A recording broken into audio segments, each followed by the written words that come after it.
நான் வந்துட்டு முதல்ல வந்துட்டு இந்த சினிமாவுக்காக அலைஞ்சது கொஞ்சம் நஞ்சமல்ல. அதாவது வந்துட்டு நிறைய பேர் வந்துட்டு சினிமாவில் நுழைஞ்ச பின்னாடி கஷ்டப்பட்டிருப்பாங்க. அதை விட பல மடங்கு நான் நுழையிறதுக்கே கஷ்டப்பட்டேங்க. யாரும் என்னை விடலை. பேரரசு சார்கிட்டலாம் வந்து நான் அசிஸ்டண்ட்டாக சேரணும்னு நினச்சேன். ஆனால் எந்த ஒரு கைடும் இல்லாதனால தூரமாக இருந்தே பார்த்துக்கிட்டு இருந்தேன். சொல்லப்போனால் அந்த சினிமாங்கிற அந்த கோயிலில் மதில் சுவரை தொடர்றது கூட என்னை அனுமதிக்கலைங்க. கூப்பிட்டு வருவாங்க, பார்க்க வைப்பாங்க, அனுப்பிச்சுடுவாங்க. தருமபுரியிலேருந்து இங்கே சென்னைக்கு வந்து பார்த்தீங்கன்னா 300 கிலோமீட்டருங்க. காலையில் டியூட்டிக்கு போவேன், நைட்டு 10-11 மணிக்கு இறங்குவேன். அதே களைப்போட பஸ் ஏறி திரும்ப சென்னைக்கு வந்துட்டு அடுத்த நாள் பகல் பூரா அலைவேன். ஒரு 4-5 மணி ஆகி போச்சுன்னா அங்கே எனக்கு பக்குன்னு இருக்கும். ஏன்னா அடுத்த நாள் நான் டியூட்டிக்கு போய் ஆகணும். அப்படி போனேன். இன்னொரு பக்கம் ஃபேமிலியை நான் மெயின்டெனன்ஸ் பண்ணணும். இதுக்காக நான் ஃபேமிலியும் விட்டுற முடியாது, ஃபேமிலிக்காக இதையும் என்னால் விட முடியல. ரெண்டுமே வந்துட்டு பேலன்ஸ் பண்ணி போயிட்டு இருந்தேன். ஒரு காலகட்டத்தில் எவ்வளவோ அலைஞ்சி பார்த்தேன், செஞ்சேன். சரி என்ன பண்ணுறதுன்ட்டு எனக்கு வந்து இந்த எழுத்துக்கள்லாம் வரும். அதுவும் வந்துட்டு இந்த கலைத்துறையினுடைய தாகத்தினால தான் எழுத்து வந்தது. அதாவது அந்த எழுத்து மூலமாக தமிழை நான் வாழ வைக்கல, தமிழ் தான் என்னை வாழ வச்சிருக்கு.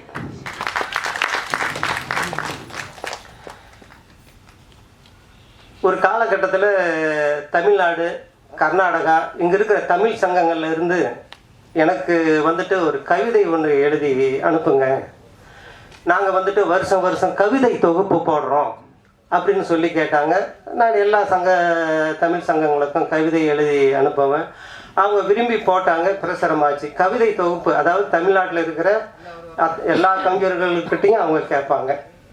சொல்லப்போனால் சிறைச்சாலையில் இருக்கிற கவிஞர்கள்கிட்ட கூட அவங்க கவிதை கேட்டு வெளியிட்டாங்க. இப்படியே போயிட்டு இருந்தது. சரி அடுத்த ஸ்டெப் என்ன பண்ணுறதுன்னு தெரியல. ஆனால் ஒரு வெறித்தனம் இருந்தது, ஒரு போராட்டம். அப்புறமா எங்கள் ஊரில் வந்துட்டு தருமபுரி மாவட்டத்தில் தீர்த்தமலைன்னு ஒரு அற்புதமான சிவன் மலை இருக்குது. அதை பற்றி புக் எழுதினேன், 1 பாகம் 2ஆம் பாகம்னு. அப்புறமா இப்படியே போயிட்டு இருந்தது. அப்புறம் ஒரு மருத்துவ குறிப்பு எழுதினேன். அப்புறம் வந்துட்டு என்னுடைய கவிதைகளை மட்டும் தொகுத்து ஒரு கவிதை நூல் எழுதி வெளியிட்டேன். எல்லாமே நல்லா போயிட்டு இருந்தது. சரி அடுத்தது நாம் ஏதாவது ஒன்று செய்யணும் இல்லையா? சரி, அதாவது வந்துட்டு ஆரம்ப காலத்தில் என்னுடைய குடும்ப சூழ்நிலை காரணமாக தான் நான் டிரான்ஸ்போர்ட்டில் கண்டக்டராக போனேன். ரஜினிகாந்த் மாதிரி நாமளும் வந்து அப்படி இதில் இருந்து அப்படி ஜம்ப் ஆகிடலாம் அப்படின்னு நினச்சி பார்த்தேன். ஜம்ப் ஆனது தான் அதிகம்.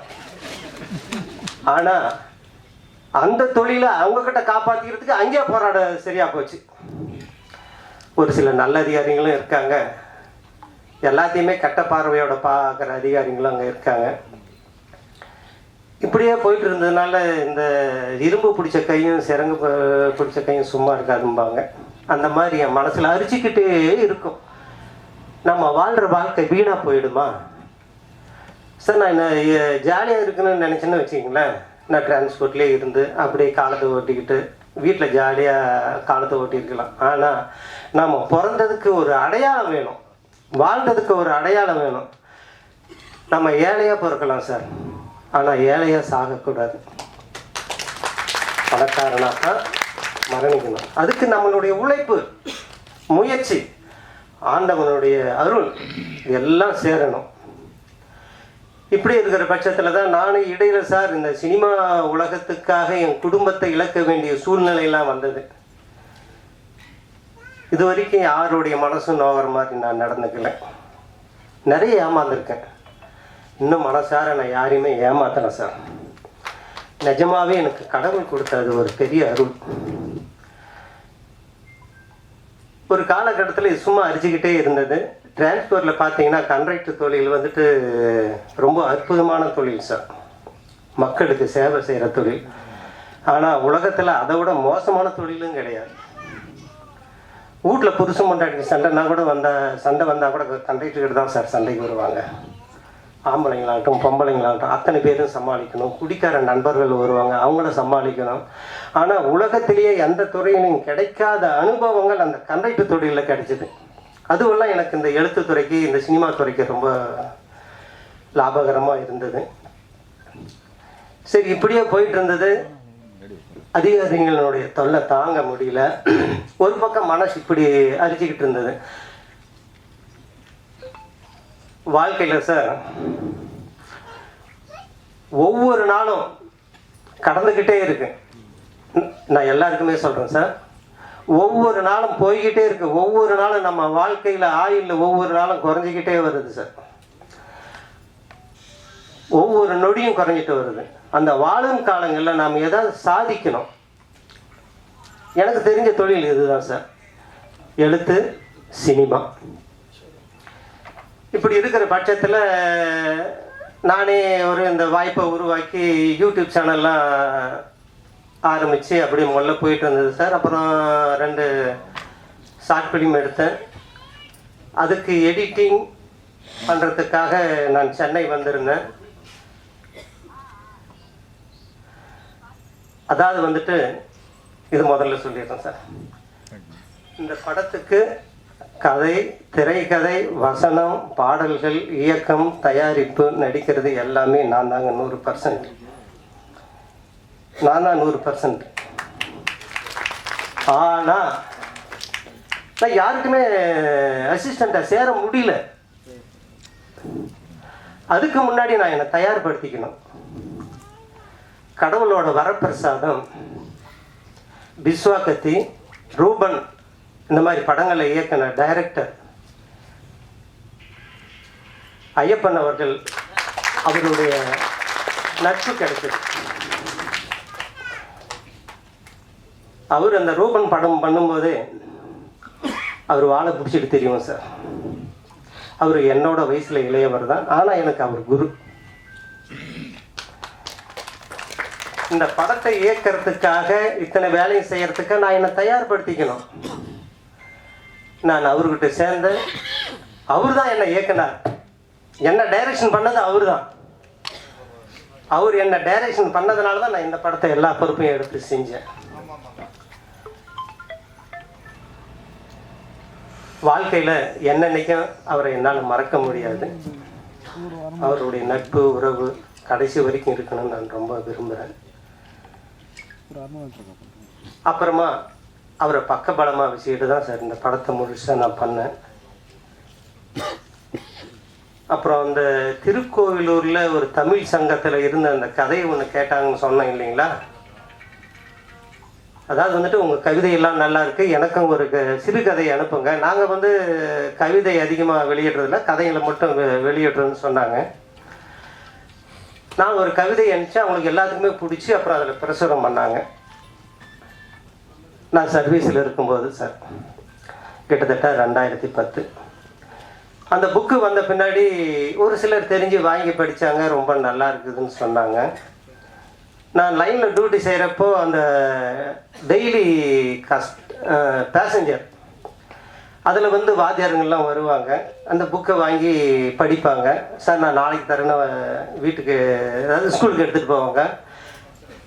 இந்த கதையை அந்த ஸ்கூலோட ஸ்டூடெண்ட்ஸுங்களுக்கு, மாணவர்களுக்கு பாடமாக நடத்திட்டு இது மாதிரி எத்தனையோ ஸ்கூலுக்கு அந்த புக்கு போயிட்டு வந்தது சார்.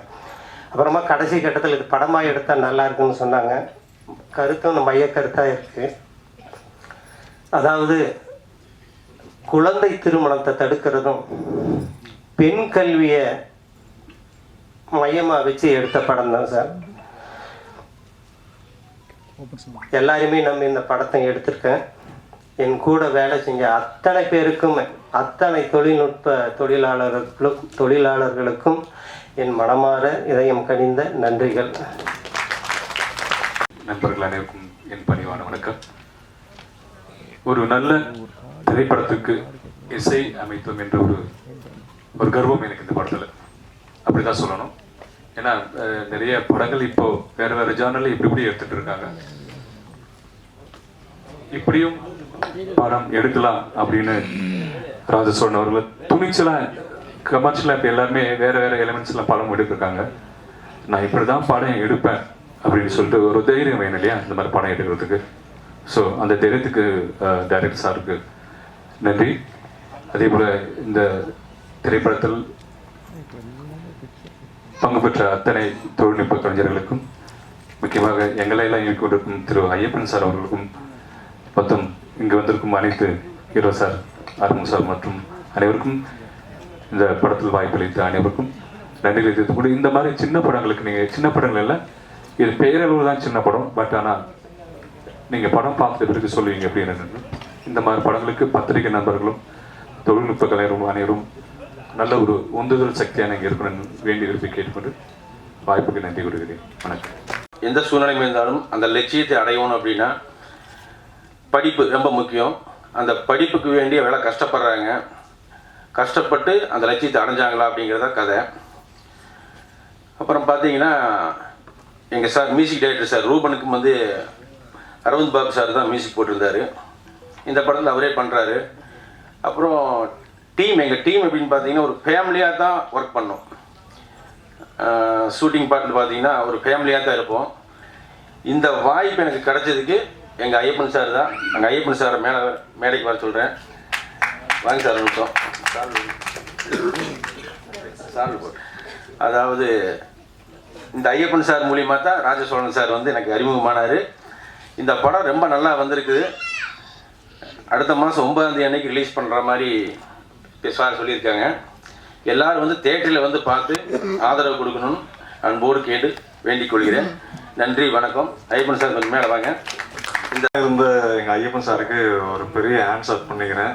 இவ்வளோ பெரிய காரியத்தை பண்ணிவிட்டு அவர் ஸ்டேஜுக்கு பின்னாடி போய் நின்றுருக்காரு. அண்ணன் ஆறுமுகனெல்லாம் வாலண்டியாக கூப்பிட்டாரு, வேணான்னு சொன்னார். அப்புறம் தான் நாங்கள் வர சொன்னோம் வற்புறுத்தி.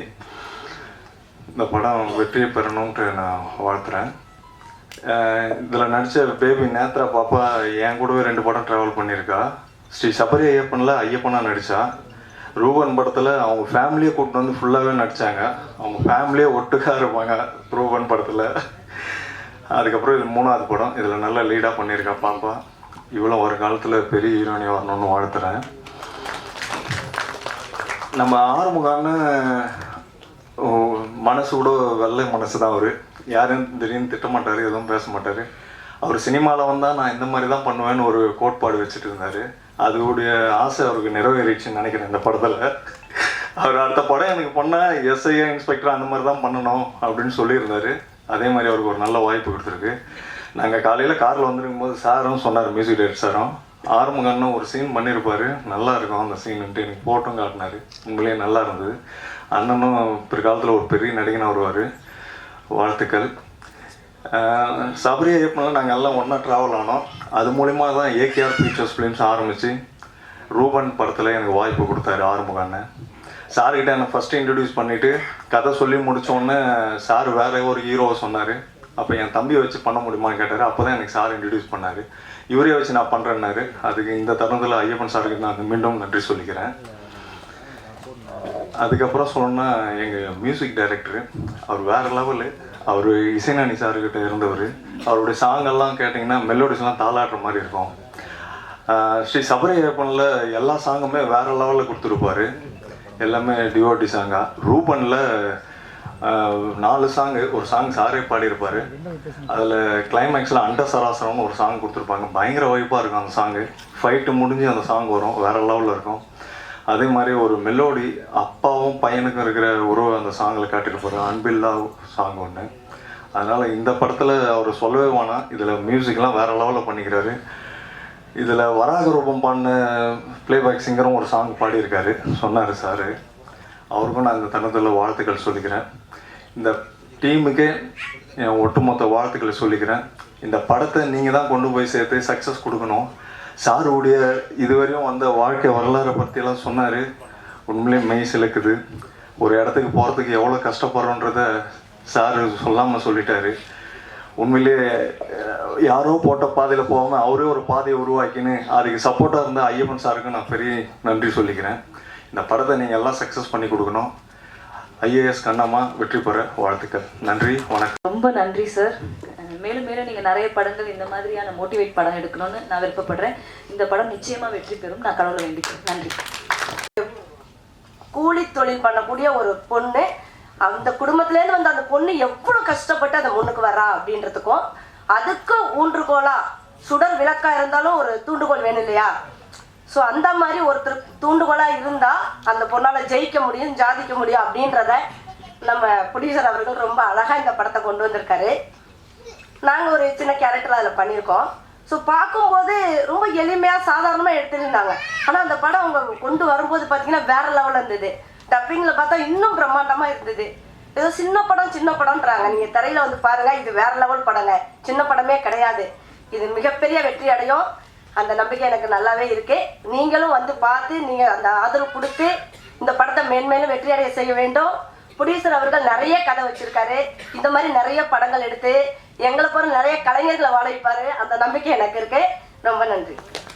தியேட்டரில் படம் பார்க்க வேண்டிய மனம் வந்து வேண்டிக் கொள்கிறேன். மாமா, அப்புறம் என்னோட டைரக்டர், ஃபஸ்ட்டு நன்றி. இந்த டீம் எல்லாருக்குமே ஃபஸ்ட்டு நன்றி. ஏன்னா ரொம்ப சின்ன டீம் வச்சு பெரிய படம் பண்ணியிருக்கோம். அந்த சின்ன டீமில் ஒருத்தர் ஒழுங்காக வேலை பார்க்கல அப்படின்னாலுமே, சரியாக வேலைக்கு வரல, சரியாக வேலை பார்க்கல டெய்லியும் அப்படின்னாலுமே இந்த படம் யாராலையுமே எடுக்க முடிஞ்சிருக்காது. ஸோ எல்லாருக்குமே ஃபஸ்ட் தேங்க்யூ.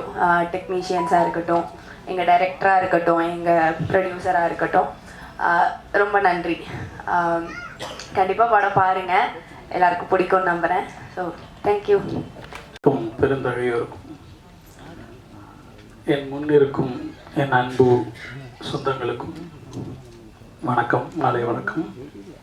இதில் குரு சிஷ்யன்லாம் ஒன்றும் கிடையாது. அப்படி ஒரு பெரிய வேலையும் இது கிடையாது. பெரிய வேலைன்னா கற்றுக் கொடுக்கறதுக்கு, நம்மளாக கற்றுக்கிறது தான். எங்களுடைய பிஆர்ஓ யூனியனோட தலைவர் திரு விஜய் முரளி அவர் இங்கே இருக்காங்க. அவர் இப்போது தம்பியை வாழ்த்துவார், மாலையிட்டு வாழ்த்துவார்.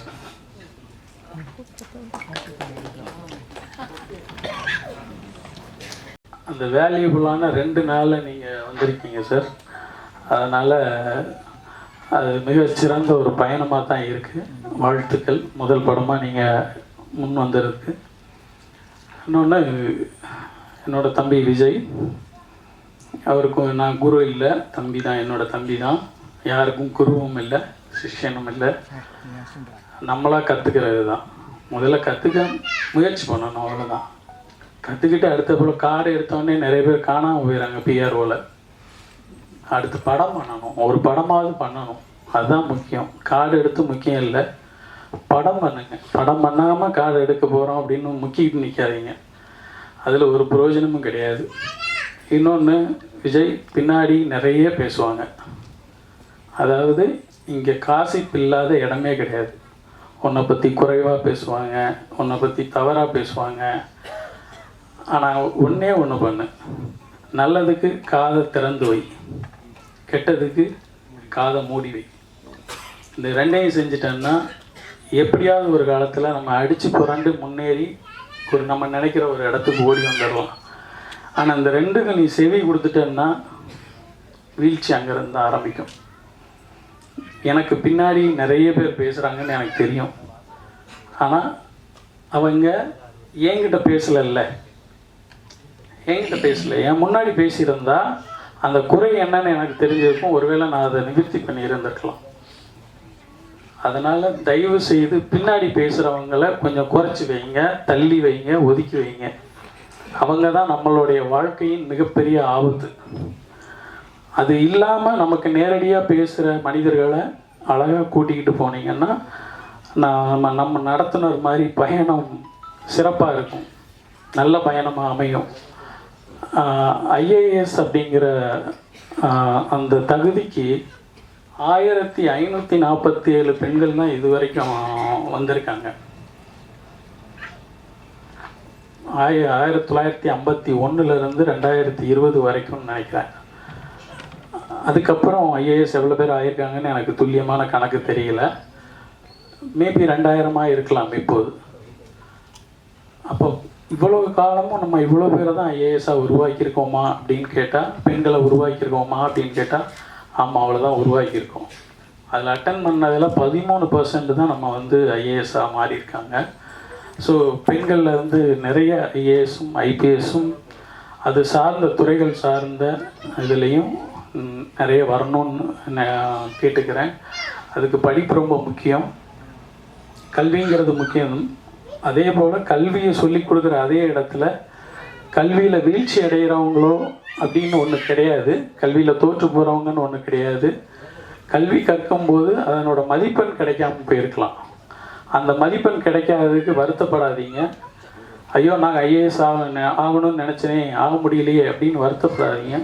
அதுக்கு அடுத்தடுத்த துறைகளை தேர்ந்தெடுங்க, சாதிங்க. என்ன அப்படின்னா, நம்மளுடைய பிள்ளைங்களுக்கு நம்ம சொல்லி கொடுக்கறது வந்து படின்னு தான் சொல்லி கொடுக்குற மொழியை, படிப்புக்கு அடுத்து என்ன இருக்குது, எப்படி வாழணும், அடுத்து தொழில் அப்படிங்கிற ஒரு விஷயம் இருக்குது. அவங்க தொழில் முனைவோராக மாறுறதுக்கும் சொல்லி கொடுங்க. எல்லாரும் வந்து அரசாங்க வேலைகளிலோ ஐஏஎஸ்ஸாகவோ ஐபிஎஸ்ஸாகவோ ஆக முடியாது. நான் எதுக்கு அந்த கணக்கு சொன்னேன்னா, மொத்தமே 1500 லட்சம் பேர் தான் வந்து உங்களுக்கு ஐஏஎஸ் ஆகியிருக்காங்க. அப்போ மீதி உள்ளவங்க அத்தனை பேரும் ஐஏஎஸ் கனவுகளோட படித்தவங்க. ஸோ அவங்களுக்கு தொழில், அடுத்து தொழில் அப்படிங்கிற ஒரு கான்செப்டுக்கு அவங்கள கொண்டு போகணும். நம்ம பெற்றோர்கள் அதை சொல்லி வளர்க்கணும். கல்வி இல்லைன்னா கவலைப்படாத, அடுத்த இடத்துக்கு போ அப்படின்னு சொல்லி வளர்க்கணும்னு கேட்டுக்கிறேன். இந்த டீமில் வந்து ஒர்க் பண்ணியிருக்கிற டிஓபி கேசவன் அவர்களுக்கு, மியூசிக் டைரக்டர் அரவிந்த் பாபு அவர்களுக்கு, எடிட்டர் ராம்நாத் அவர்களுக்கு, ஆர்ட் டைரக்டர் பழனிவேல் அவர்களுக்கு, ஸ்டண்ட் கபிலன் அவர்களுக்கு, டான்ஸ் கோரியோகிராஃபி நிரோஷன் அவர்களுக்கு, மேனேஜர் எஸ்எம் முருகேசன் அவர்களுக்கு, ஹீரோயின் பிரின்ஸ் அவர்களுக்கு, ப்ரொடியூசர் டைரக்டர் த ராஜசோழன் அவர்களுக்கு, டிசைன்ஸ் வெங்கட் அவர்களுக்கு, ஸ்டில்ஸ் காந்தி அவர்களுக்கு, பிஆர்ஓ என் தம்பி விஜய் அவர்களுக்கு என் நன்றிகள். ஏன் இவ்வளோ தூரம் சொன்னேன்னா, எல்லாருக்கும் நன்றி சொல்லிடுவாங்க. இந்த மேடைகள் நிறைய மேடைகளை பார்த்துருக்கு, நிறைய புகழ் பெற்றவங்க இங்கே வந்திருக்காங்க. எல்லாருக்கும் நன்றி சொல்லுவாங்க. கோடி ஆள் வரையும் சொல்லிடுவாங்க. 2 பேரும் மறந்துடுவாங்க. அவங்க தான் படம் ஆரம்பிக்கலேருந்து இருப்பாங்க, முடிவு வரைக்கும் அவங்க தான் இருப்பாங்க. முடிந்த பின்னும் அவங்க தான் கூட நிற்பாங்க. இந்த படம் ஜெயிச்சிச்சுன்னு கூவிக்கிட்டு இருக்கிறதும் அவங்க தான். ஆனால் அவங்களுக்கு ஒரு மேடையில் நன்றிங்கிற வார்த்தை எந்த மேடையிலையும் நான் கேட்கல. ஒன்று தயாரிப்பு நிர்வாகி, இன்னொன்று பிஆர்ஓ. இந்த 2 பேருக்கும் நன்றி சொல்லி நான் கேட்டது கிடையாது. இத்தனை பேரையும் கூட்டிகிட்டு வந்தது ஒரு பிஆர்ஓவாக இருப்பார். இத்தனை பேரையும் கூட்டிகிட்டு வந்தது ஒரு பிஆர்ஓவாக இருப்பார். ஆனால் நம்ம அவருக்கு நன்றி மறந்துடுவோம், விட்டுருவோம். அதனால் இந்த மேடையில் நான் கேட்டுக்கிறது என்னென்னா, தயாரிப்பாளர்களே உங்களுடைய கடைசி வரையும் நிற்கக்கூடிய அந்த பிஆர்ஓவுக்கு நன்றி சொல்லுங்கள். அந்த ஒரு நன்றி மட்டும் போதும். அவன் ஒன்றும் உங்ககிட்ட கோடியாக சம்பாதிச்சு பெரிய ஆளாக போகிறதில்ல. அந்த நன்றி இருந்தால் போதும். என் நன்றி கொண்டவருக்கு முயவுண்டாம், முயவில்லை செய் நன்றி கொண்ட மகருக்கு நன்றி. இந்த பாதையில் எழுதியிருக்கிறேன். அவர் கண்டக்டர் வேலை பார்த்துட்டு வீட்டுக்கு திரும்பும்போது பார்த்தா போகிற பாதையில் ஒரு நாடக ரிஹர்சல் நடந்தது. அந்த ரிஹர்சலை பார்த்து தான் அவரும் நடிகர் ஆகணும்னு அவர் எண்ணினார். அதே முயற்சி எடுத்து அவர் இந்த அளவுக்கு வந்து சூப்பர் ஸ்டார் ஆகியிருக்கார். அதேபடி நமது நண்பர், அது இயக்குனர், தயாரிப்பாளர், அவர் வந்து கண்டக்டராக பணிபுரிந்திருக்கிறார். எந்த அளவுக்கு கஷ்டப்பட்டிருக்கார். திரையுலகத்தில் கஷ்டப்பட்டு வந்தவங்க தான் சூப்பர் லெவலில் வந்திருக்காங்க. அந்த லெவலில் நிச்சயமாக இந்த படத்தினுடைய ட்ரெய்லர், பாடல்கள் எல்லாம் அவங்க பார்த்தோம். ரொம்ப பிரமாதமாக பண்ணியிருக்காங்க. இந்த கடின உழைப்பே அவரை மேன்மேலும் இந்த படத்தை வெற்றி பெற செய்யும் என்பதை நான் வணங்கும் ஐயப்பனை வேண்டி வெளிவருகிறேன். ஸ்டூடெண்ட்ஸ், அவங்க அசிஸ்டன்ட்ஸ் வந்து பயங்கரமாக வந்து இப்போது கலக்கிட்டு இருக்காங்க இண்டஸ்ட்ரியில். இந்த படத்தில் வந்து நம்ம ராஜசோழன் சார் வந்து ரொம்ப பிரமாதமாக 3 விஷயம் வந்து பேசியிருக்காங்க. கல்வி பற்றி ரொம்ப இம்பார்ட்டண்ட்டாக பேசியிருக்காங்க. ட்ரக்ஸ். இப்போ இருக்கிற யங் ஜென்ரேஷனோட மைண்ட் வந்து எப்படி கரெக்ட் பண்ணுறாங்க ட்ரக் வச்சுட்டு. அண்ட் மூணாவது விஷயம் வந்து உமனை எம்பவர் பண்ணுறதுக்காக அவங்க பண்ணியிருக்காங்க. இப்போது நம்மளோட நாடே வந்து ரொம்ப பவர்ஃபுல் ஆக்குறதுக்காக உமன் வந்து எவ்வளோ இம்பார்ட்டன்ட்னு நமக்கு தெரியும். ஆனால் விமன் எஜுகேஷன் பற்றி பேச போனோன்னா இன்னமும் வந்து இந்தியாவில் பார்த்தீங்கன்னா ஒன்லி ப்ரைமரி எஜுகேஷன் வரைக்கும் சில ஸ்டேட்ஸில் நீங்கள் பார்த்தீங்கன்னா even secondary education like primary education up to 5th standard, secondary education up to 10th standard வரைக்கும் இருக்குது. ஆனால் உங்கள் எல்லாருக்குமே தெரிஞ்ச ஒரு விஷயம் என்னென்னா 10வது படிச்சுட்டு எந்த ஆர்கனைசேஷன் அவங்களுக்கு வந்து வேலைக்கு வைப்பாங்க. ஸோ என்னோட வேண்டுகோள் என்னன்னா ப்ளீஸ் காலேஜ் வரைக்குமே ஃப்ரீ எஜுகேஷன் கொடுங்க. அப்போ தான் நம்மளோட உமன் வந்து இன்னமும், ஏன்னா அவங்களோட ஒரு பையன் இல்லை பொண்ணுன்னா அஃப்கோர்ஸ் பையனை தான் அவங்க படிக்க வைப்பாங்க, பொண்ணை வந்து அவங்க கல்யாணம் பண்ணி கொடுத்துடுவாங்க. ஏன்னா அந்த ஒரு இப்போ இந்தியாவில் இருக்கிற எஜுகேஷனோட செலவே அவ்வளோ அதிகமாக இருக்குது. அப்படி பண்ணிங்கன்னா இன்னும் நிறைய பெண்கள் வந்து படிக்க வருவாங்க. அண்ட் உமனோட நீங்கள் எஜுகேஷன் பார்த்தீங்கன்னா இப்போது அந்த பெஹல்காம் அட்டாக் கூட நடந்துட்டு இருக்கிற விஷயங்கள் வந்து அந்த டெரரிசம் ஆர்கனைசேஷனில் நீங்கள் பார்த்தீங்கன்னா எல்லாம் அங்கே இருக்கிற பிகர் லீடர்ஸ் வந்து படிச்சிருப்பாங்க. ஆனால் படிக்காத பீப்புள் தான் இது போயிட்டு as a ஹியூமன் பாமாக அப்படியெல்லாம் அவங்களோட மைண்ட் கரெக்ட் பண்ணிவிட்டு, எஜுகேஷன் இருந்தால் அவங்க மைண்ட் செட் வந்து இப்படி மாறாது. எஜுகேஷன் இருந்ததுன்னா இன்னமும் காஷ்மீர் வந்து டெவலப் ஆகிருக்கும். ஸோ எஜுகேஷன் வந்து ரொம்ப ரொம்ப இம்பார்ட்டன்ட். இன்னமும் சில இந்தியாவில் சில இடத்துல, இன்னும் வேர்ல்டோட சில இடத்துல டெரரிஸ்ட் ஃபர்ஸ்ட் அட்டாக் பண்ணுற இடமே வந்து ஸ்கூல்ஸ் அதுதான் இருக்குது. அதோட எக்ஸாம்பிள் வந்து மலாலா யூசப்ஸாய் அவங்கள வந்து நான் எஜுகேஷன் எடுப்பேன்னு சொல்கிற இடத்துல போயிட்டு அவங்கள சுட்டிருக்காங்க. அவங்கள மட்டும் எஜுகேட் பண்ணாமல் இன்னும் நிறைய லேடிஸை வந்து எஜுகேட் பண்ண ட்ரை பண்ணாங்க, அவங்கள சுட்டாங்க. ஸோ இன்னமும் வந்து அவங்க எஜுகேஷன் வந்து ஒரு ஸ்ட்ரகிளாக இருக்குது. இப்போ இன்றைக்கி நமக்கு எஜுகேஷன் ரொம்ப சாதாரணமாக கிடைக்குது. நம்ம நினைக்கிறோம் ஓகே நான் எதுக்கு இன்றைக்கி ஸ்கூல் போகணும், இன்றைக்கி கட் அடிச்சிடலாம். ஆனால் இன்னமும் நிறைய பெண்கள் வந்து ஸ்ட்ரகிள் பண்ணுறாங்க. ஒரு நாளாவது எங்களுக்கு கல்வி கிடைக்குமான்னு சொல்லிட்டு அவங்களோட வாழ்க்கையை வந்து ரொம்ப டார்க்னஸாக இருக்குது. செகண்ட் விஷயம் வந்து இந்த படத்தில் பேசின விஷயம் வந்து ட்ரக் அப்யூஸ் பற்றி. ஒரு நாடு வந்து நீங்கள் அழிக்கணும்னா அதோட யூத்தை நீங்கள் அழிச்சிங்கனாலே போதும். நீங்கள் வர ஜென்ரேஷனும் திருப்பி வரவே முடியாது. அது வந்து நீங்கள் அணுகுண்டு போட்டுட்டு இல்லை இது என்ன பண்ணிட்டு இல்லை. நம்மளோட யங்ஸ்டர்ஸ் பார்த்தீங்கன்னா அவங்களுக்குள்ள அவ்வளோ திறமை இருக்குது. ஆனால் அந்த திறமைக்கு ஒரு திசை இல்லை. நம்ம எப்படி போகணும், நம்ம ஏன்ச்சா சரி நம்ம இது பண்ணலாம், பொழுதுபோக்குக்கு இது பண்ணலாம் எல்லாமே நினச்சிட்டு இருக்காங்க. ஆனால் அவங்களுக்கு கரெக்டான ஒரு பாதை இல்லை. என்கிட்ட திறமை இருக்குது, இந்த திறமையை நான் எங்கே காட்டணும், என்கிட்ட இந்த திறமை இருக்குது, நான் எப்படி எடுத்து போகணும். அதனால தான் அவங்கள அந்த எம்டி மைண்டு வந்து டெவில்ஸ் ஹவுஸ்ன்னு சொல்லுவாங்க. அவங்களுக்கு தெரியல என்ன பண்ணணும் இது ஆச்சுன்னா. ஸோ அதனால அவங்க இந்த ட்ரக்ஸ் அந்த விஷயத்தில் எல்லாமே வந்து விழுறாங்க. ஸோ எஜுகேஷனும் நீங்கள் ட்ரக் ஃப்ரீ சொசைட்டி பண்ணிட்டீங்கனாலே உங்கள் நாடு வந்து ரொம்பவே வலிமையாகிடும். அது நான் நம்புகிறேன். அதுலேயே வந்து உமன் எஜுகேஷன் வந்து ரொம்ப ரொம்ப இம்பார்ட்டண்ட். பிகாஸ் எஜுகேஷன் வந்து உங்களை ஈக்குவாலிட்டி வந்து காட்டுது, எல்லாருமே சமமாக நினைக்குது, ஒரு ரொம்ப பீஸ்ஃபுல்லான ஒரு கண்ட்ரி உங்களுக்கு உருவாக்குது. உமன் எஜுகேஷன் உங்களை உமன் எஜுகேட்டடாக மட்டும் இல்லை, உங்கள் நாடு உங்கள் ஃபேமிலி மட்டும் நீங்கள் அதுக்கு பலம் நீங்கள் கொடுக்கல, உங்களோட எக்கனாமிக்கெல்லாம் கூட நீங்கள் டெவலப் பண்ணுவீங்க உமனை நீங்கள் அதை பண்ணும்போது. அது ரொம்ப பியூட்டிஃபுல்லான மெசேஜ் கொடுத்துருக்காங்க.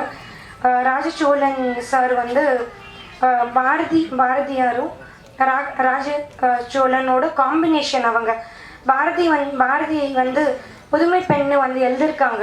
ஸோ ஐ திங்க் அந்த கான்செப்டில் தான் சார் வந்து இந்த படத்தை வந்து எடுத்திருக்காங்க. இப்போ வந்து உமனோட எஜுகேஷன் வந்து ஒரு அவேர்னஸ்ஸாக மட்டும் இல்லாமல் இப்போ நம்ம இறங்கி இது வந்து ஒரு ஸ்டெப்பாக எடுக்கணும். எல்லா உமனை எல்லா நம்ம சில்ட்ரனை வந்து எஜுகேட் பண்ணுறது ஒருத்தங்க வந்து நம்ம சபதம் எடுக்கணும்.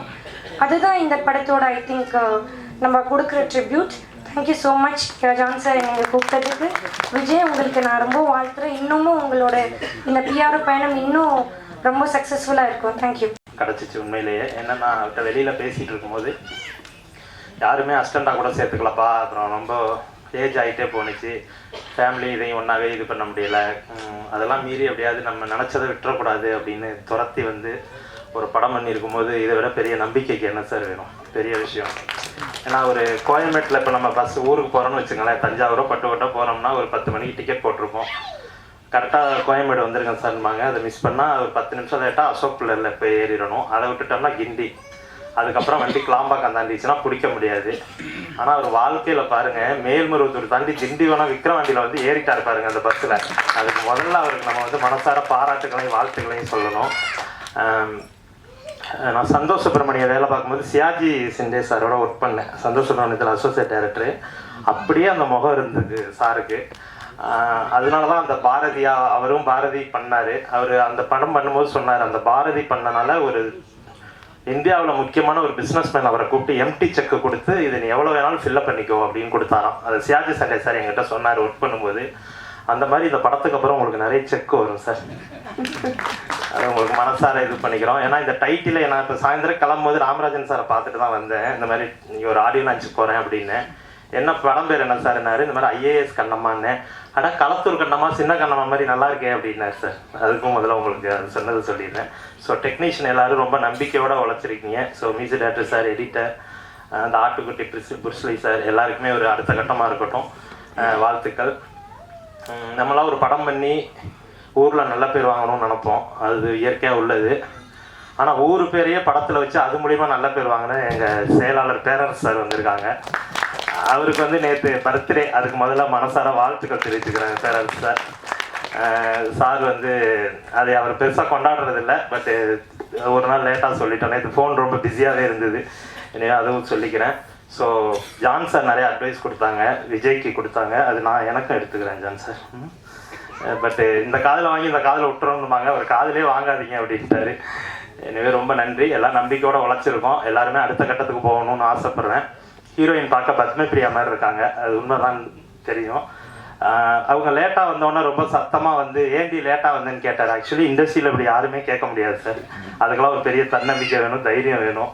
ஸோ அதுவும் உங்களோட யதார்த்தமான உழைப்புலையும் பேச்சுலையுமே கூட உண்மை தெரியுது. எனவே நல்லா இருப்போம், இந்த படம் பெரிய வெற்றி பண்ணணும்னு சொல்லி வேண்டிக்கிறேன். Thank you so much. உங்களோட ஃபர்ஸ்ட் படம்னு சொல்கிறாங்க, அதனால் உங்கள் சப்போர்ட் கொடுத்து அவங்கள என்கரேஜ் பண்ணுங்கள். அவ்வளோதான். நான் சின்ன பையன், என்னால் அவ்வளோவா என்ன பேசுகிறதுன்னு தெரியல. எனக்கு இந்த மேடையில் பேச வாய்ப்பு கொடுத்த விஜய் அண்ணாக்கும், இந்த பேசுறதுக்கு காரணமான சுந்தர்சி சாருக்கும், குஷ்பு மேம்க்கும், எங்கள் அம்மா அப்பாவுக்கு நான் ரொம்ப தேங்க்ஸ் பண்ணிக்கிறேன். தேங்க்யூ.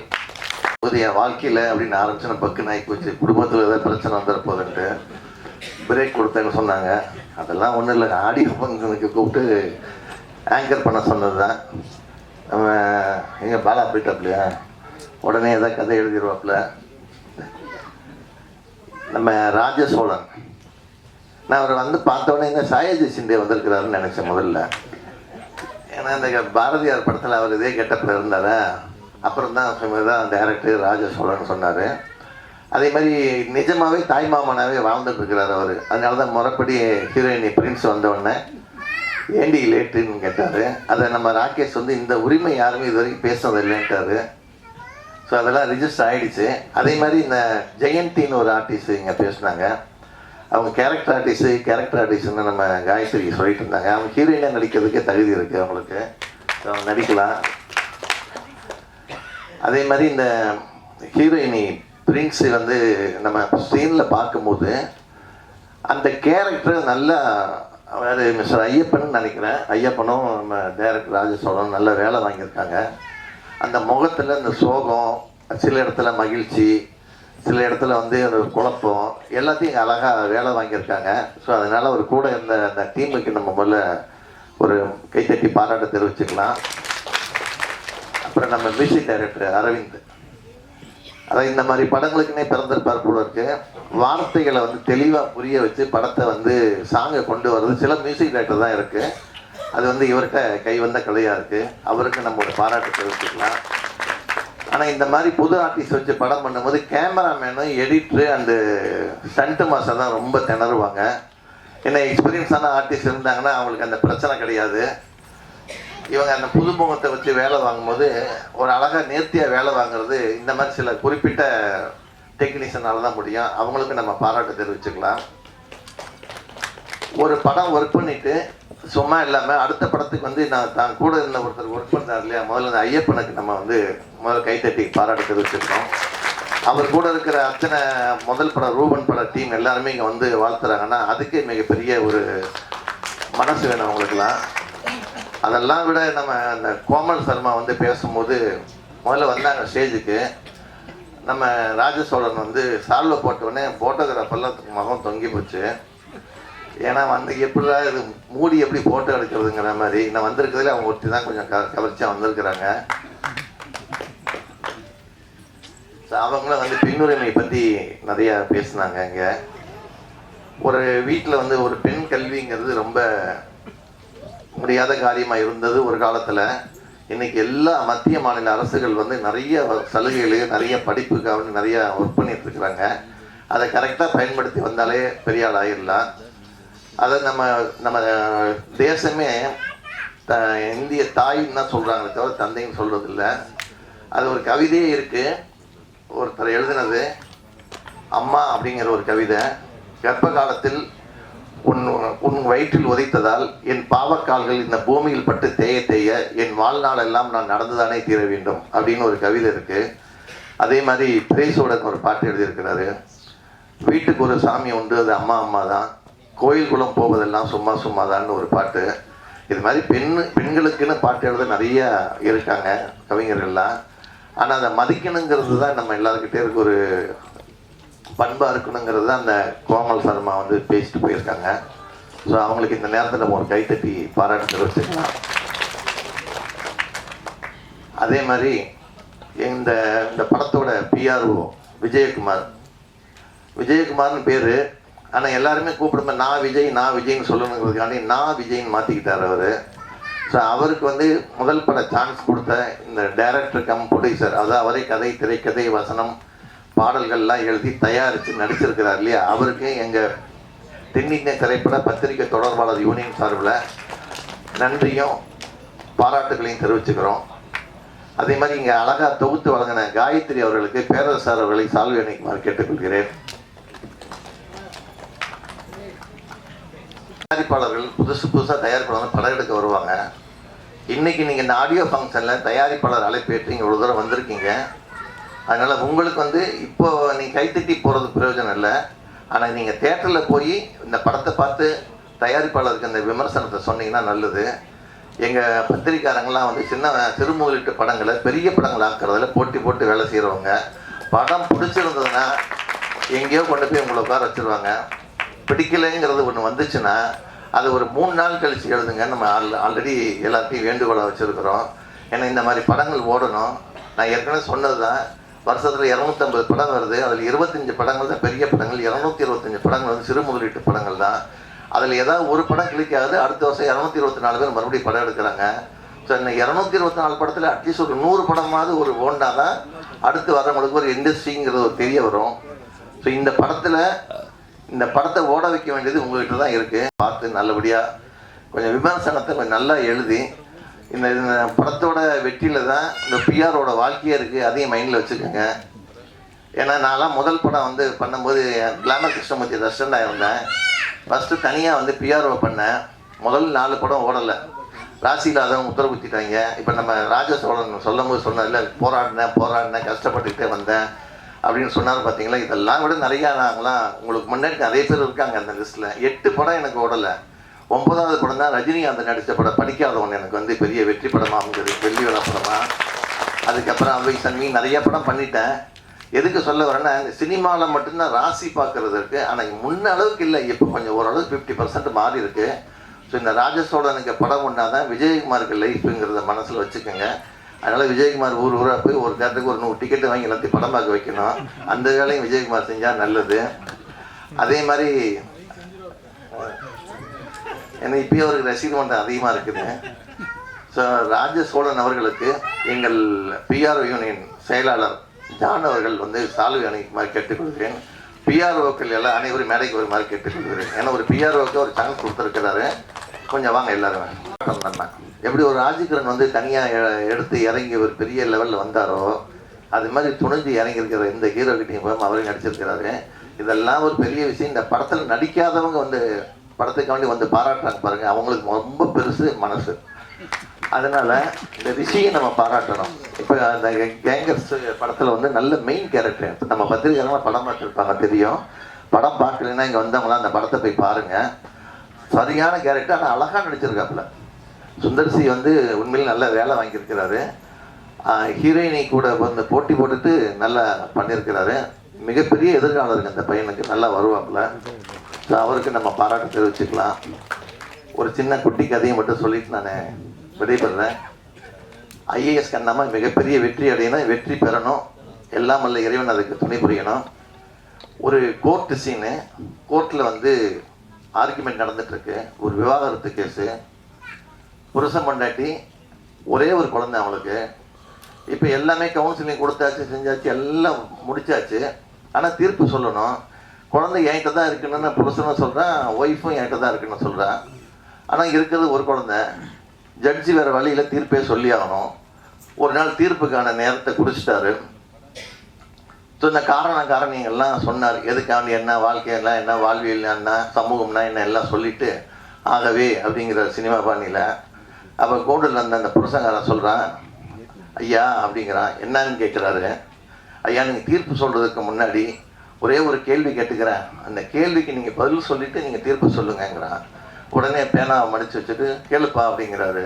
அவன் கேட்குறான், ஐயா ஏடிஎம் மிஷினுக்கு நான் போகிறேன், என் கார்டை எடுத்து உள்ளே சொருகுவேன், சொருகிட்டு நம்பர் போடுவேன், பணம் வரும், பணத்தை நான் எடுத்துக்குவேன், என் கார்டை எடுத்துக்குவேன், இந்த பணம் எனக்கு சொந்தமா ஏடிஎம் மிஷினுக்கு சொந்தமா, இதுக்கு பதில் சொல்லுங்கிறான். ஜட்ஜு மயக்க முட்டுறாரு. அவரை இருக்கும் சாமானிய திரைப்பட இயக்குனர் ராகேஷ் அவர்களுக்கும், கோமல் சர்மா அவர்களுக்கும், ரிஷி அவர்களுக்கும் எல்லாருக்கும் நன்றி. இது முதல் மேடையினால இதை கொஞ்சம் பயன்படுத்திக்கிறேன். ஸோ இந்த இடத்துக்கு வர்றதுக்கு வந்து பார்த்திங்கன்னா 15 வருஷம் வந்து கஷ்டப்பட்டுருக்கேன். ஸோ அதனால தான் வந்து பேசிக்கலாம் அப்படின்ட்டு. ஆமாம், 2013 வந்து பார்த்திங்கன்னா நம்ம பிரசாத் லெவலில் கால் எடுத்து வச்சேன். அப்போ வந்து பார்த்திங்கன்னா இந்த மாதிரி சேரில் இருந்திருக்காது, வெறும் பிளாஸ்டிக் சேர் மட்டும்தான் இருக்கும். ஸோ அப்போது வந்து நம்ம படம் பார்த்துட்டு ரிவ்யூ பண்ணுறது, முதல்ல வந்து பார்த்திங்கன்னா இந்த நேரத்தில் வந்து மாதா பிதா குரு தெய்வம் எல்லாருக்கும் வந்து பார்த்திங்கன்னா நன்றி சொல்லணும். ஏன்னா ஈன்றெடுத்த தாய் தந்தையருக்கும், என் குரு, நான் ஸ்கூலில் படிக்கும்போது 7th வந்து பார்த்திங்கன்னா டான்ஸ் ப்ரோக்ராம் நடக்கும். ஸோ அங்கே வந்து பார்த்திங்கன்னா கவிதா மிஸ் அப்படின்னு சொல்லிட்டு ஆசிரியை, அவங்களால தான் வந்து பார்த்திங்கன்னா எனக்கு அந்த கலை ஆர்வம் வந்து ஏற்பட்டது. ஸோ எங்கெங்கே வந்து டான்ஸ் ப்ரோக்ராம் நடக்குதோ அந்த டான்ஸ் ப்ரோக்ராமுக்கு எல்லாருமே என்னை கேட்கவே மாட்டாங்க, விஜய் பேரை எழுதிடுவாங்க. ஸ்கூல்லே வந்து பார்த்திங்கன்னா டான்ஸ், ட்ராமா அப்படின்ற எல்லாத்துலேயுமே வந்து நான் கலந்துப்பேன். 10th படிக்கும்போது வந்து பார்த்திங்கன்னா ஒரு ட்ராமா நடந்தது, அதில் வந்து நான் சிறந்த நடிகர் அப்படின்ற பட்டம் வந்து வாங்கினேன். அதுக்கப்புறம் வந்து பார்த்திங்கன்னா காலேஜ் அந்தளவுக்கு பெரிய லெவலில் அமையலை, அதனால் வந்து அந்த கலை இது வந்து அப்படியே கொஞ்சம் கம்மியாகிடுச்சு. நான் வந்து வேலைச்சேரி செக் போஸ்ட்டில் இருக்கிற கார்ப்பரேஷன் ஹையர் செகண்டரி ஸ்கூல், அங்கே தான் 7th 12th வரைக்கும் படித்தேன். அங்கே இருக்க கவிதா மிஸ் என்ன மாதிரி வந்து பல பேரை வந்து உருவாக்கியிருக்காங்க. ஸோ இந்த நேரத்தில் வந்து என்னோடய ஆசிரியர் அவங்களுக்கு வந்து நான் வந்து நன்றி சொல்லிக்கிறேன். அதுக்கப்புறம் வந்து நான் வந்து பிகாம் SIVT காலேஜ் கௌரிவாக்கத்தில் இருக்குது, அங்கே தான் வந்து படித்தேன். அங்கேயும் வந்து பார்த்திங்கன்னா கல்ச்சுரல்ஸ், முழு நேரமாக வந்து பார்த்திங்கன்னா கல்ச்சுரல்ஸில் தான் வந்து இருப்பேன். படிப்பில் வந்து அந்தளவுக்கு கொஞ்சம் ஆர்வம் கம்மி தான். அதனால தான் வந்து பார்த்திங்கன்னா இந்த மாதிரி ஒரு ஸ்டேஜ் எனக்கு கிடச்சிருக்கு. நான் முதலாக வந்து பார்த்திங்கன்னா படங்கள் பார்த்துட்டு ரிவ்யூ பண்ணுறதுல தான் நான் வந்து வாழ்க்கையை தொடங்கினேன். அதுக்கப்புறம் தான் வந்து பார்த்திங்கன்னா படிப்படியாக எப்படி முன்னேறலாம் அப்படின்னு எந்த வழியில் போகிறதுனே தெரியாமல் இருக்கும்போது தான் அண்ணன் ஜானன் அவருடைய அறிமுகம் கிடைச்சிது. உதவியாளராக பணியாற்றினேன். அண்ணன் வழிகாட்டலில் தான் இன்று நான் சுரேஷ் அவர்கள் அறிமுகப்படுத்தியவர்கள் தான் ஜானன் என்னை வந்து சேர்த்துக்கொண்டார். ஸோ அண்ணனோட வழிகாட்டல் தான் இன்றைக்கி வந்து இந்த மேடைக்கு நான் ஏறியிருக்கேன். இன்னும் நிறையா மேடைகள் ஏறணும் அப்படின்ற ஒரு கனவோடும் ஆசையோடும் வந்து காத்துக்கிட்டு இருக்கேன். நான் வந்து என்ன பண்ணுறேன், காலைல வீட்டிலேருந்து கிளம்புனா நைட்டு தான் போவேன். நான் வந்து என்ன பண்ணுறேன், என் வாழ்க்கையில் முன்னேறுவேனா இல்லையா அப்படின்றது வந்து பார்த்திங்கன்னா டவுட்டாகவே என் ஒய்ஃப் நினச்சிட்ருப்பாங்க. என்னை வந்து நம்பி ஆதரவு கொடுக்குறேன் என்னோடய ஒய்ஃப், அவங்களுக்கும் வந்து இந்த நேரத்தில் வந்து நன்றி சொல்ல கடமை கட்டுக்கிறேன். ஏன்னா வந்து பார்த்திங்கன்னா அம்மா அப்பா வந்து ஒரு சாப்டர் இருந்தாலும் நம்ம அடுத்து வர ஒய்ஃப் அவங்களுக்கும் வந்து பார்த்திங்கன்னா கடமைப்பட்டிருக்கோம், அவங்களுக்கும் அந்த ரெஸ்பான்சிபிள் பண்ணிருக்கோம். ஸோ அதனால் வந்து பார்த்திங்கன்னா இந்த நேரத்தில் என்னை நம்பிக்கிட்டு இருக்க என்னோடய ஒய்ஃபுக்கும் நான் நன்றி சொல்லிக்கிறேன். எங்கள் வருகை தந்து எனக்கு வந்து முதல் படத்துக்கு வாய்ப்பு அளித்த ப்ரொடியூசர், இயக்குனர் அவர்களுக்கு வந்து மிக்க நன்றி. ஏன்னா நான் வந்து பிஆர்ஓ கார்டு எடுத்ததுக்கப்புறம் படம் வந்து எப்படா வந்து படம் பிடிக்க போகிறோம் அப்படின்ற ஒரு இதில் தான் இருந்தேன். ஐயாவோட அறிமுகம் இதுக்கு முக்கியமாக காரணம் சிவா அவர்கள் தான். அவர் தான் வந்து பார்த்திங்கன்னா இந்த டீம் ஐயப்பன் அவரோட கொண்டு போய் இன்ட்ரடியூஸ் பண்ணாங்க. சிவா அவர் இல்லைன்னா இன்றைக்கி நான் இந்த ஸ்டேஜில் இருந்திருக்க மாட்டேன். சிவா அவர்களுக்கும் நன்றி, ஐயப்பன் அவர்களுக்கும் நன்றி, இயக்குனர் அவர்களுக்கும் நன்றி. எனக்காக இங்கே வந்திருக்க ப்ரெசன்ட் மீடியா எல்லா நண்பர்களுக்கும் மிக்க நன்றி. 15 வருஷமாக தினமும் நான் உங்களை தான் வந்து பார்த்துக்கிட்டு இருக்கேன். நான் எங்கள் வீட்டில் இருந்ததை விட பிரசாத் லேபில் நான் இருந்தது தான் அதிகம். காலையில் 9 மணிக்கு வீட்டிலேருந்து கிளம்பி வந்தேன்னா நைட்டு 12 மணி 12 மணிக்கு தான் வீட்டுக்கு போயிட்டுருக்கேன். அதனால் இங்கே இருக்கிற நண்பர்கள் அனைவருக்கும் வந்து நன்றி. பிஆர்ஓ யூனியனில் இருக்கிற அனைத்து நண்பர்களுக்கும் நன்றி. எல்லாருக்கும் எனக்கு வந்து ஆதரவு கொடுங்க. இன்னும் நிறையா படங்கள், இன்னும் நிறைய வெற்றிகள் வரணும்னு வேண்டிக்கிறேன். நன்றி, வணக்கம். அப்படிங்கிறத விட நம்ம பிஆர்ஓ விஜய் அவர்களுக்கு ஒரு அரங்கேற்ற மேடையாகவே அமைஞ்சிச்சு. பார்த்து ஆமாம் ஆமாம் அவர் முதலாக ஒரு பிஆர்ஓ பண்ணி ஒரு படத்தில் நான் வந்து பங்கு வருதே நான் வந்து சந்தோஷமாக நினைக்கிறேன். வரலாற்று ஆமாம். அப்புறம் இந்த படத்துக்கு என்னோட அசிஸ்டண்ட்டு முரளி தான் கூப்பிட்டாப்புல. சார் இந்த படம் சார் ஐஏஎஸ் கண்ணம்மான் படம் நீங்கள் வரணுன்ட்டு. நான் ஏற்கனவே 2 நாள் தொடர்ந்து வந்துக்கிட்டு இருக்கேன். இது மூணாவது நாள் நான் அப்போ வரலேட்டேன். முதல்ல இப்போ தொடர்ந்து இருக்குது. இன்னொன்று டிப்ஸ் நிறைய மீட்டிங் இருக்குது. மே தினத்தோட வேலைகள் நடந்துக்கிட்டு இருக்குது. அது ஒரு போயிட்டுருக்கு. இப்போ செல்வன் சார் போச்சு போகிறோம் அப்படின்ட்டு இந்த படம் விட்டுருவான். மேக்ஸிமம் சின்ன படத்தில் மேக்ஸ் வந்துடுதுண்ணா. அப்போ நான் திருப்பி அவர் விடலை. இல்லை சார் நீங்கள் தான் வேணுங்கிறாங்க, நம்ம தான் கேட்குறாங்க சார்ன்ட்டு. சரி ஓகே அப்படின்னு பேரஸ் இவ்வளோ அன்பாக கூப்பிட்றாங்களே நினச்சேன். அப்போ தான் தெரிஞ்சது நம்ம ராஜசோழன் வந்து ஒரு ஈக்குவேஷன் கூப்பிட்ருக்காரு. நம்ம கிட்ட அஸ்டாண்ட் சேர ட்ரை பண்ணோமே, நம்மளை சேர்த்துக்கலையே. நம்ம ஒரு படம் எடுத்து அதை முடித்து அவரே கூட்டு உட்கார வைக்கணும் அப்படின்னு உள்ள ஒரு திட்டம் தான், பெரிய திட்டம் தான் அது. அது இப்போ ஒரு பேசுவது தெரிஞ்சது. ஆமாம், நான் அவாய்ட் பண்ணுறேன் சார், என்ன உங்களை சந்திக்காமல் இருந்திருக்கோம். ஆமாம், ஆனால் நான் ஒரு புரிஞ்சுக்குங்க, இண்டஸ்ட்ரியில் சேர்ந்து அசிஸ்டண்ட்டாக இருந்து படம் பண்ணால் லேட்டாக இருக்கணும். இப்போ சீக்கிரம் வந்துட்டீங்க நீங்கள். ஏன்னா யாரும் சேர்த்துக்கும் போது வெறி வரும். ஏன்டா என்னைய சேர்த்துக்கல, நீங்கள் என்னைய உள்ளே விடலை, வந்து காட்டுறோம் பார். எவனுக்கு ஒரு வெறி வருதோ அவன் சீக்கிரம் டேரக்டர் ஆகிடுவான். எவனுக்கு ஒரு ஒரி வருதோ உட்காந்து இருப்பான். உங்களுக்கு அந்த வெறி வந்ததுனால நீங்கள் வந்து ரிட்டையர்ட் ஆகிட்டீங்க. ஓகே, இப்போ தான் நான் ஏன் வந்துங்கிற விளக்கம் எனக்கே தெரிஞ்சு காரணம் தெரிஞ்சு வச்சு. வாழ்த்துக்கள் சார், வாழ்த்துக்கள். ஆமாம், டி ராஜ் இதுக்கப்புறம் கதை, திரை, வாசனம், இசை, பாடல்கள், டைரக்ஷன், தயாரிப்பு, நடிப்பு எல்லாம் அடுத்த டிஆர் தான் நீங்கள். ஆமாம், பிஆர் விட்டு வச்சுனாப்புல அது அவர் நாங்கள் விட மாட்டோம்ல, விஜய் மட்டும் விட மாட்டார். ஜான் நல்லா பேசினார். ஆனால் நிறைய விஷயங்கள் லைஃப்பில் ரொம்ப அடிபட்டுருக்காரு. ஆமாம், ரொம்ப மிதிப்பட்டுருக்காரு. ஆமாம், வாழ்க்கையில் அந்த மாதிரி வந்தவங்களும் அந்த மாதிரி பேச முடியும். அவனு சொன்னார் நல்லா, நமக்கு பின்னாடி குறை பேசுகிறவங்கள கண்டுக்காத அப்படின்ட்டு. முன்னாடி குறை பேசுகிறவங்களும் மதிக்கணும். ஏன்னா இவங்களா இதை மன்னிச்சுக்கணும். யாரோ ஒருத்தருக்கா மொத்தமாக நம்ம யாரையும் பாய்ச்சிக்க முடியாது. நண்பர்கள் கூட்டம் அதிகம் இங்கே. அதே மாதிரி எப்படி பின்னாடி யார் குறை சொல்கிறாங்களோ அது எப்படி மைண்ட் ஏற்றக்கூடாதோ, அதே மாதிரி நம்ம முன்னாடி நம்மளுக்கு போகணும் சொல்கிறாங்கல்ல, அதை மைண்டில் ஏற்றவே கூடாது. பின்னாடி குறை சொல்ல மோசம் யாருன்னா நம்ம புகழ்ந்து ஏற்றி விட்டுருவோம். நம்ம உண்மையை நம்மன்னு வச்சுக்கல முடிச்சு லைஃப். ஆமாம், புகழ்றதே நாளைக்கு நம்ம காலம் வருவான்.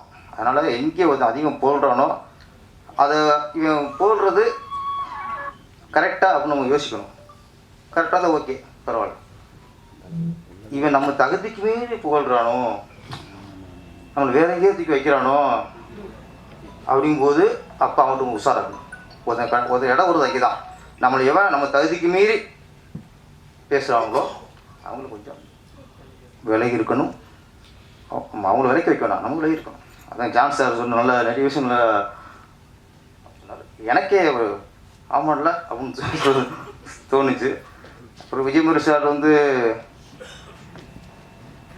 நல்ல அது அது குட்டி கதை இல்லை, குட்டிங்க கதை. எங்கிட்ட தான் யோசிக்க வரும். நாங்கள் படத்துக்கு ரூம் போட்டு யோசிக்க கூட இவ்வளோ தாட்டு வரமாட்டேங்குது. கோர்ட்டில் போய் ஜட்ஜே மடக்கிற அளவுக்கு ஒரு விஷயத்தை வைக்கிறாரு. நிறைய சமாச்சாரம் அவர்கிட்ட இருக்கு. அது புரியலையா? நான் சொல்கிறேன், இது வந்து நல்லவங்களுக்கு புரியாது. ஒழுங்காக வாழ்கிறாங்கல்ல அவங்களுக்குலாம் அவங்க புரியாது. ஆமாம், அது கொஞ்சம் இந்த பெண் பித்தர் இருப்பாங்களே அவங்களுக்கு அவங்க தான் அந்த கதையை உருவாக்குவாங்க, அவங்களுக்கு புரியுது. ஆமாம், அதே மாதிரி அவர் விஜயமுரு சார் வந்து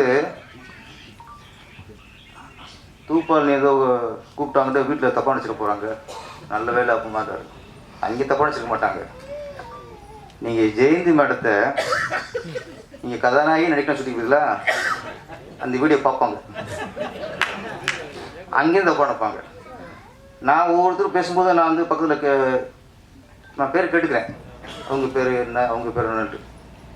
ஆனால் அவர் மனப்படம் வச்சுருக்காரு சார். ஜெயந்திங்கிறாரு, காயத்ரிங்கிறாரு, கோமல் சர்மாங்கிறாரு. என்ன ஜெயந்தி சத்தியா கட் பண்ணி கடைசியாக ஒரு ஜெயந்தின்னு ஃபிக்ஸ் பண்ணியிருக்காரு. ஜெயந்தி தான் அதுதான். அப்போ இங்கே வந்து மற்ற ஆம்பளை பிள்ளை பேருங்க தெரியாது, கேமரா பேருங்க தெரியாது, எடிட்டர் பேருங்க தெரியாது, இங்கே இருக்க பொம்பளைங்க பேர் மட்டும் தெரியும். ஆமாம், அப்படியே குட்டி கதை வராது. நான் சார் சீக்கிரமே அவர் கவிதை போட்டுருக்காருல்ல, நீங்கள் சீக்கிரம் குட்டிங்க கதைக்கிட்டு ஒரு புக்கை போடுங்க சார், நாங்கள் படிச்சு தெளிவாகிக்கிறோம். ஐஏஎஸ் கண்ணம்மா. கண்ணம்மாங்கிறதே தமிழ்நாட்டில் ஒரு வீரியமான பெயர். கண்ணம்மா அது வந்து பாரதியார் அவர் ஒரு கனவு புதுமை பெண். அது அந்த பெண்ணுக்கு உருவம் இல்லை. ஒரு கண்ணம்மான்னு ஒரு கற்பனை பெண்ணு தான் அது. அவருடைய கற்பனைக்குத்தான் அந்த கண்ணம்மாங்கிற பேருக்கு உருவம் இல்லையே தவிர, அந்த கற்பனை கண்ணம்மாவுக்கு தமிழ்நாட்டில் நிறைய பேர் உருவம் கொடுத்துருக்காங்க. யாரெல்லாம் டாக்டர் ஆனாங்களோ அவங்கெல்லாம் கண்ணம்மா தான். யாரெல்லாம் ஐஏஎஸ் ஆனாங்களோ அவங்கெல்லாம் கண்ணம்மா தான். யாரெல்லாம் போலீஸ் அதிகாரி ஆனாங்களோ அவங்கெல்லாம் கண்ணம்மா தான். யாரெல்லாம் ஒரு எழுத்தாளர் ஆனாங்களோ அவங்கெல்லாம் கண்ணம்மா தான். இங்கே முன்னேற எல்லா பெண்களுமே கண்ணம்மா தான். இந்த ஐஏஎஸ் கண்ணம்மா, அதுவும் பாரதியாரின் கண்ணம்மா தான். நம்ம நாட்டில் வீரமங்கை வேலுநாச்சியார், முதல் தற்கொலைப்படை குயிலி, அஞ்சலி அம்மா, இப்படி நிறைய பேர் அப்போவே முன்னாடியே ஆரம்பிச்சிருக்காங்க. கண்ணம்மக்கள் 1000 கண்ணம்மக்கள் உருவாச்சு சொன்னாங்களே, லிஸ்ட்டு போட்டார்ல. ஐஏஎஸ்ல 2000 கண்ணம்மா, டாக்டர் 5000 கண்ணம்மாவுக்கு மேலே நிறையா இருக்கும். நிறைய கண்ணம்மக்களும் நம்ம உருவாக்கிட்டோம். ஒன்றும் நம்ம வந்து நம்ம பெண்கள் முன்னேறலன்ட்டு நம்ம வந்து நம்ம கவலைப்படக்கூடாது. நிறைய முன்னேறிட்டோம். நான் காலேஜில் படிக்கும்போது மொத்தம் 25 பேர் கிளாஸில், 20 பேர் பசங்க இருப்பாங்க, 5 பேர் பொண்ணு இருக்கும். ஆரம்பிச்சிட்டாங்க, பிரச்சனை ஆரம்பிச்சு வீட்டில். இங்கே யார்கிட்ட இங்கே நான் பேசுனேன், அங்கே கேட்டுருச்சு. என்ன உனக்கு போக வீட்டில் இருக்கு, இன்னைக்கு கச்சேரி இருக்கு. அப்போ 5 பெண்கள் தான் இருப்பாங்க, நாங்கள் 20 பசங்க. நம்ம யாராவது லவ் பண்ணலாம் அப்படின்னு சொன்ன ஃபோனில் அதான் ஃபிக்ஸ் பண்ணிக்கலாம். இது ஏன் ஆள் ஒரு பொண்ணு 4-5 ஃபிக்ஸ் பண்ணிடுவாங்க. நமக்கு ஒன்றுமே இருக்காது. நான் என் ஃப்ரெண்டு ஆளுன்னு சொல்லிட்டான், அவன் என் ஃப்ரெண்டு ஆளுன்னு சொல்லிட்டான். அப்போல்லாம் 5 பேர் தான் பெண்கள் வருவாங்க காலேஜ் 20 பேரில். இன்னைக்கு ஆண்களை விட பெண்கள் அதிகம் காலேஜில் படிக்கிறாங்க. பெண் முன்னேறி இருக்காங்கல்ல, இங்கே கண்ண மக்கள் முன்னேறி இருக்காங்கல்ல. அதில் இன்னொன்று இன்னைக்கு பேசுனா அந்த அம்மா கோமல் சர்மாவா கோமல் சர்மா தானே கூட கேட்குறேன். ஆமாம், கோமல் சர்மா தெளிவாக பேசுனாங்க, ரொம்ப நல்லா பேசுனாங்க. ஆமாம், சூப்பர், நல்லா பேசுனீங்கம்மா. Okay, super. நான் ஒரு பெண் அதை பேசும்போது தான் நம்ம இது அவங்களுக்கு புரியும். அவங்க படிப்பு மட்டும் இல்லை, இன்றைக்கி நாடு அது நாசமாக போயிட்டுருக்கு. இன்றைக்கி குட்டியில் அடிமையாயிட்டாங்க, ட்ரக்ஸு. அதெல்லாம் சொன்னாங்க, ஒரு நாட்டை அழிக்கணும்னா அந்த இளைய தலைமுறை அழித்தா போதும். இளைய தலைமுறை எப்படி அழிக்கணும்? சுட்டுக் கொள்ளணுமா, குத்தி கொள்ளணுமா? அவங்கள்ட்ட மது பழக்கத்துக்கும் கஞ்சா பழக்கத்துக்கும் அடிமையாக்கினால போதும், நாடு பிடிச்சிட போயிடுச்சு. இன்னைக்கு நிறைய அது ஆயிடுச்சு. நம்ம விழித்துக் கொள்ள வேண்டும். கண்ணா மக்கள்ங்கிறது இன்னைக்கு நான் சொல்கிறேன், படித்து வேலைக்கு போகிற பெண்கள் இல்லை. இன்னைக்கு கண்ணா மக்கள் ஒவ்வொரு தாயும் கண்ணமாக இருக்கணும். பிள்ளையை பெற்ற ஒவ்வொரு தாயும் கண்ணமாக இருக்கணும். நம்ம அரசாங்கத்தை குறை சொல்கிறது, அவங்கள குறை சொல்கிறது அதெல்லாம் இல்லை. நம்ம பிள்ளைகள் நம்ம கரெக்டாக வளர்க்கணும். இன்றைக்கி பெற்ற பிள்ளைகளை யார் கரெக்டாக ஒழுங்காக சுய ஒழுக்கத்தில் வளர்க்குறாங்களோ அந்த ஒவ்வொரு தாயும் இன்னைக்கு கண்ணம்மா. ஒரு ஆணுக்கு பெண்ணின் அருமை சொல்லிக் கொடுக்க. பெண்ணுனா யார், பெண்ணின் சிறப்பு என்ன, பெண்ணின் பெருமை என்ன? இந்தியாவிலேயே நம்ம உலகத்திலே இந்தியா தானே பெண்ணின் பெருமை பேசுகிற நாடு.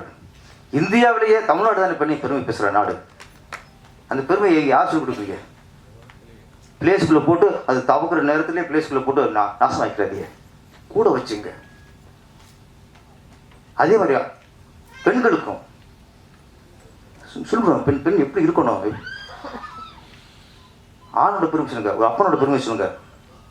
அப்போ எந்த அளவுக்கு கஷ்டப்படுறான் அப்படின்னு நீங்கள் பெண்களுக்கு சொல்லிக் கொடுக்கணும். உங்கள் அப்பா கூட குப்பை விட்டுக்கிறது பெரிய விஷயம். உங்கள் அப்பா கூட வேறு எவரும் இந்த குடும்பம் நடத்த முடியாது, சொல்லவே கூடாது. என்னை தவிர உங்கள் அப்பாட்டெல்லாம் யார் குடும்பம் நடத்துவா? நிறைய பெண்கள் தன் புருஷனை குறை சொல்லியே பெண்கள்கிட்ட குழந்தைகளை வளர்க்குறாங்க. எப்படி அப்பனை மதிக்கும்? அதே மாதிரி அப்பாக்கள் குழந்தைகளிடம் அம்மா மட்டம் தட்டுது, அம்மா சமைக்க தெரில, அதுக்கு தெரில, இது தெரில. கணவன் மனைவி குழந்தைகள்கிட்ட உங்களுக்குள்ள குறை சொல்லி பண்ணினா யார் மதிக்கும்? அது அம்மாவை மதிக்காது, அப்பாவை மதிக்காது, கெட்டு குடிச்சிடப்போம். அப்போ குழந்தை அம்மாவை மதிக்கணும்னு அப்பா சொல்லணும், அப்பாவை மதிக்கணும்னா அம்மா சொல்லணும். நீங்கள் இந்த மதிப்பையும் மரியாதையை வளர்த்தாக்கா அது நாளைய சமூகத்தில் நல்ல குழந்தைய வளரும். ஆள்கள் மாறி மாறி போடும்போது அதுக்கு வெறுத்து போவோம் முதல்ல. அதனால் இன்னைக்கு நம்ம அரசாங்கம் சரியில்லை, ஆசிரியர் சரியில்லை, அதெல்லாம் இல்லை சார். பேரண்ட்ஸ் கரெக்டாக இருந்தால், பேரண்ட்ஸ் ரொம்ப அக்கறையோட குழந்தைய வளர்த்தா குழந்தைகள் நல்லா வளரும்.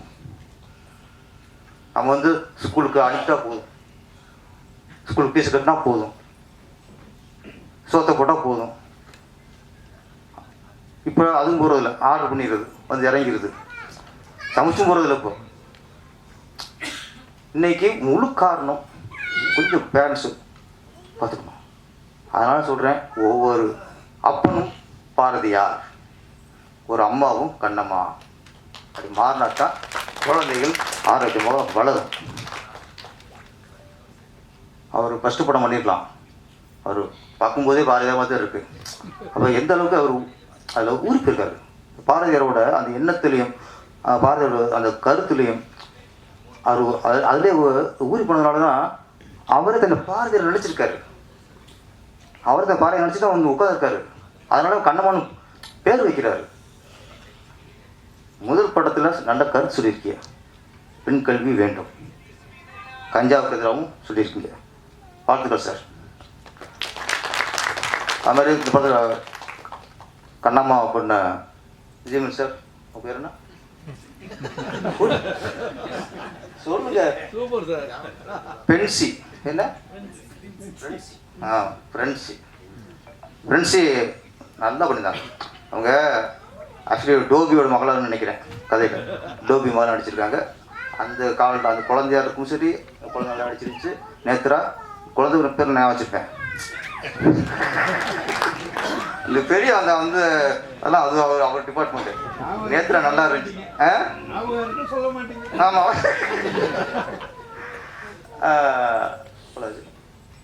நேத்ரா நல்லா பண்ணியிருந்தாங்க. ஃப்ரெண்ட்ஸ் வந்து அந்த ஒவ்வொரு அதனால சொன்னாங்க, யார் சொன்னாங்க, ஒவ்வொரு காலகட்டத்துலையும் அது தகுந்த மாதிரி நடிப்பு. அந்த டோபியாக இருக்கும்போது அப்போ ஒரு நடிப்பு. அப்புறம் அந்த அந்த சுடிதாரம் போட்டு வருவாங்க, அந்த கம்பீர் வந்துச்சாங்க. கம்பீர் அந்த லுக்கு வந்துச்சு. அவன் கரெக்டாக அந்த கண்ணம்மாங்கிற அந்த கேரக்டரை உணர்றதில்ல, கண்ணம்மான்னு தன்னை நினச்சாலும் நடிப்பு வரும் சார். நடிச்சிட்டிங்க, சூப்பர். அதுக்கப்புறம் அப்பா ஆட்டுக்குட்டி ஏதோ ஒன்றும் புருஷன் குருன்னு வைங்க, இல்லை ஆட்டுக்குட்டின்னு வைங்க. ஆட்டுக்குட்டிக்கும் புருஷனும் எங்கே சம்மந்தம் இருக்கா? ஆனால் என்ன சில இடத்துல குறை நான் பேச மாட்டேன். ஆட்டுக்குட்டி அந்த புருஷன் இருக்கார்ல, அப்பா நடிச்சிருக்காருல, அந்த அப்பா தான் அந்த வறுமைக்கு அந்த உடம்பு சம்மந்தம் வந்துருச்சு. என்ன அது கொஞ்சம் அந்த வறுமை தர மாதிரி உடம்பு இருந்தால் அது மட்டும் கொஞ்சம் ப்ளஸ்ஸாக இருந்திருக்கும். அவர் அப்படி இல்லை, நான் கொளுத்தாள் மாதிரி இருக்கார். கொளுத்தாள் பழுத்தாள் மாதிரி இருக்காரா, அது மட்டும் கொஞ்சம் இதாச்சு. மற்ற எல்லாம் ஆனால் நாங்கள் நடிச்சுட்டார். க்ளோஸ்அப் வைக்கும்போது சூப்பராக இருக்கு. அப்படியே பாவமாக இருக்கார். கொஞ்சம் லாங்கில் போகும்போது தான் எந்த அப்படி இருக்காருங்க. அதனால் நடிப்பு சூப்பர் சார். ஆட்டுக்குட்டி சார் நடிப்பு.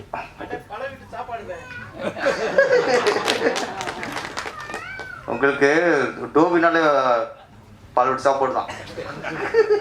அந்த காலத்தில் அப்படி தான் இருக்குது. மற்றபடி cameraman work music super sir. Aravind பாலாவா நல்லா பண்ணி, அரவிந்த் பாலா நல்லா பண்ணியிருந்தீங்க. பாபு, அரவிந்த் பாபு, ஆமாம், லிரிக்ஸாக நான் புரிகிற மாதிரி மியூசிக் போட்டிருந்தீங்க. கேமரா, எடிட்டிங், எல்லா டோட்டல் யூனிட்டும் ஓகே. இந்த படம் கண்ணம்மா மிகப்பெரிய வெற்றி அடையணும். கண்ணம்மாவில் ராசியானது அப்பவுமே பாரதி கண்ணம்மா மிகப்பெரிய ஹிட்டு. ஆனால் என்னென்னா அது பாரதி கண்ணம்மா இல்லை, அது சேரன் கண்ணம்மா. பாரதி கண்ணம்மா இருந்தால் அந்த பொண்ணு இறந்துருக்காரு. பாரதி கண்ணம்மா படத்தை மீனா கேட்டு இறந்துருக்காரு அந்த கண்ணம்மா. அது சேரன் கண்ணம்மாவில் அது இறந்துருச்சு. அது மாதிரி இன்னொன்று அனிதா நீட்டில் ஃபெயிலாக போச்சுன்னு இறந்தாங்க. அந்த மாதிரி பெண்களுக்கெல்லாம் நம்ம வந்து விழிப்புணர்வு கொடுக்கணும். தேர்வு வந்து தோல்வி அடைகிறதுலாம் வெக்ஸாகக்கூடாது. அவங்களுக்கு விழிப்புணர்வு கொடுக்குறது நம்மளுடைய கடமையை தவிர அவங்களுக்கு இன்னும் அதை என்கரேஜ் பண்ணுற மாதிரிலாம் யாரும் பண்ணக்கூடாது. அது கண்ணமாக இருக்க முடியாது. ஒரு தேர்தலில் தோல்விஞ்சினால ஒன்று இறஞ்சினா அது பாரதி கண்ட கண்ணமாக இல்லை. பாரதி கண்ட கண்ணமானா எல்லாம் போராடி ஜெயிக்கணும். இந்த படமும் ஜெயிக்கும். டோட்டல் யூனிட்டுக்கும் நல்ல பேர் எடுத்து தரோம். நன்றி, வணக்கம்.